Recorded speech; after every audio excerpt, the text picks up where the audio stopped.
What's going on, guys? Ben Brewster here at treadathletics.com. I'm here with tread coach and body model Devin Hayes. He's going to help demonstrate some of these exercises today, but I've been thinking a lot about this concept of arm care.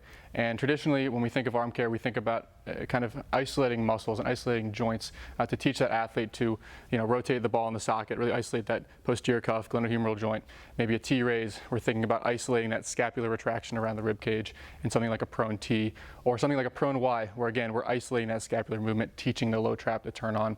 But in most cases, when we're talking about arm care, most therapists and coaches view it in kind of this isolated joint-by-joint context. So I've been thinking a lot, and this idea has kind of been tossed around a little bit online as well, about kind of what is the progression once you have an athlete who is able to activate these right muscles. They're able to get into their serratus, low trap, upper trap, and posterior cuff. So what is the progression from there? Do we just keep doing that, prone Ys, prone Ts ad nauseum? And my answer is, well, I think there's a better way. And so what I call this is kind of our standing, athletic-based arm care. So I'm going to give you guys 5 ways you can begin to incorporate more standing variations that incorporate some of this pelvic, torso kind of self-organization, incorporate a little bit more T-spine rotation.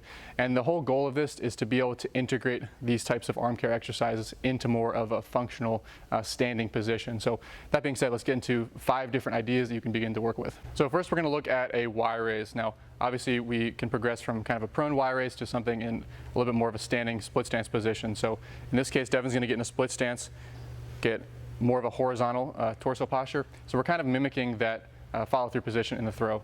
Now, again, we're not working on skill here, but we are trying to work on kind of the joint-specific angles that you're going to see in a throw. So at the end of the range, he's going to get kind of a T-spine rotation, a little bit of a reach. He's really working on feeling that scapula pulled around the rib cage. So that's the end of the movement.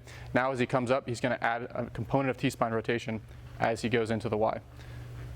Okay, so he's really going to be feeling this hip wind up as he gets the reach. The T-spine's winding up and the scap is winding up as well. And then he's going to reverse that. And again, we're finishing in that traditional Y raise.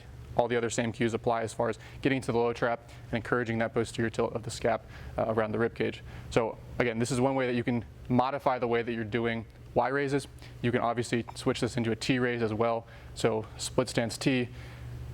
And again, we're just incorporating that T-spine rotation, that reach, and that winding of that lead leg. Now, a good cue for this one is kind of feel like you're rotating around the head. So there shouldn't be a ton of head movement. You're trying to encourage that reach and encourage that T-spine to incorporate into the movement. So that's 2 of them. The next one that I like is a single arm face pull. So Devin's going to get a little bit of a reach on the eccentric, and then from there go into a face pull. So now we're beginning to incorporate the cuff, incorporate the low trap as well in more of a standing orientation. So those are the first 3 that you're going to do standing with some sort of cable or some sort of band. So the next exercise you can play with is doing this in a split stance with something like a dumbbell. And here you're going to be a little bit more bent over, but same thing, we're working on getting at reach and getting a coil around that lead leg. Right, that's often a limit for guys on their lead leg block. So we can kind of integrate that as well. We can integrate this pelvic torso organization here. And he has to really stabilize as he's going through this. Again, we're encouraging a reach on the eccentric, really trying to feel that scapular wrap around the rib cage, and then from there, contracting through the low trap. So he's still getting all that scapular movement. We're just incorporating that aspect of rotation and that aspect of pelvic control with it as well. We can do a T-raise as well from here. So reaching a little bit more cross body. And again, he's not getting too much motion through his head. He's really encouraging the rotational component. The next one you can do here is a scarecrow. So here you're kind of segmenting it into a couple different movements. Initially, there's going to be a row with the elbow, and now you're bringing the cuff into it. So again, integrating the posterior cuff into this movement as well. Again, you can make sure you can play around with different torso positions. I personally like to keep guys a little bit more hunched over here, a little bit more horizontal with their torso posture, just to differentiate it from the standing cable ones that we just went over. And then the final option is something like a shoulder tube, where it's more of an oscillatory stimulus. Most of you guys have heard of the shoulder tube by this point, but again, just to reemphasize why I'm such a big fan of this, obviously it's basically encouraging integrating all of the muscles working in conjunction together.